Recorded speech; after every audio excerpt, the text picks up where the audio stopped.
cerdas, Pak Pandar. Hari ini kita kedatangan dua tamu spesial nih dari Jakarta. Beliau adalah Project Manager Tirta Medical Center, yaitu Dr. Mifta, dan Supervisor Medivate and Trainer Tirta Medical Center, yaitu Pak Laude. Pada kesempatan kali ini, kita akan membahas mitos dan fakta seputar puasa. Dr. Mifta, Pak Laude. Selamat pagi, Mbak. Bagaimana kabarnya hari ini? Alhamdulillah. Nah, jadi gini Dok, sebentar lagi kan kita akan memasuki bulan puasa ini. Sebenarnya mitos atau fakta sih kita nggak boleh berolahraga pada saat bulan puasa? Mitos ya, jadi olahraga walaupun di bulan puasa kita tetap bisa olahraga, namun kita harus tahu frekuensi dan waktunya. Jika misalnya di hari biasa bisa 2 kali, di bulan puasa mungkin cukup sekali sehari.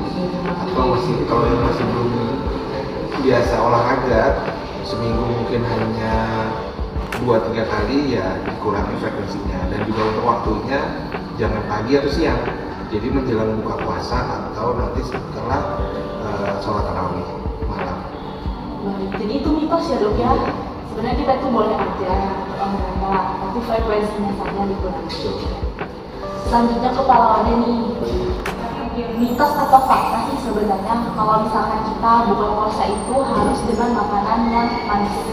Fakta, karena dari Sunnah Rasul juga menentukan berbuka puasa dengan yang manis, asal jumlahnya jangan berlebihan, karena apabila berlebihan akan menimbulkan masalah kesehatan yang baru. Jadi secukupnya saja. Jadi fakta ya, kita itu boleh saja makan pada saat buka puasa itu makan yang manis asal tidak berlebihan. Asal jangan balas dendam. Oh iya, betul. Asal jangan balas dendam.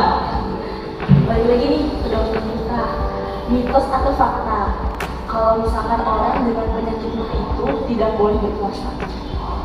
Itu mitos ya, jadi kita harus tahu dulu orang dengan sakit mah atau mungkin bahasa medisnya itu dispepsia, penyebabnya apa? Apakah karena fungsional atau karena organik? Kalau organik itu misalnya lambungnya, ususnya itu ada luka, ada lubang, nah itu harus konsultasi ke dokter apakah bisa melakukan puasa atau tidak. Sedangkan untuk yang fungsional itu seperti yang kita kalau makan pedas, makan asin, asam, ataupun makan yang bergas itu lambung seperti tidak nyaman dan atau orang banyak keluhkan, nah itu sebenarnya tetap bisa berpuasa, tapi harus kita atur makanannya, jumlahnya saat sahur dan juga saat buka puasa. Jadi gitu Mbak.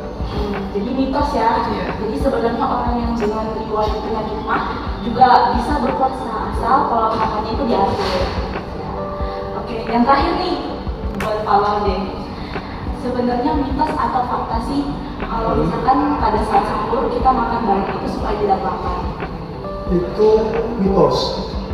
Ya, jadi sebenarnya yang terbaik adalah ketika sahur kita harus mengatur jumlah gizi kita itu seimbang. Ya, di piring kita itu harus dibagi.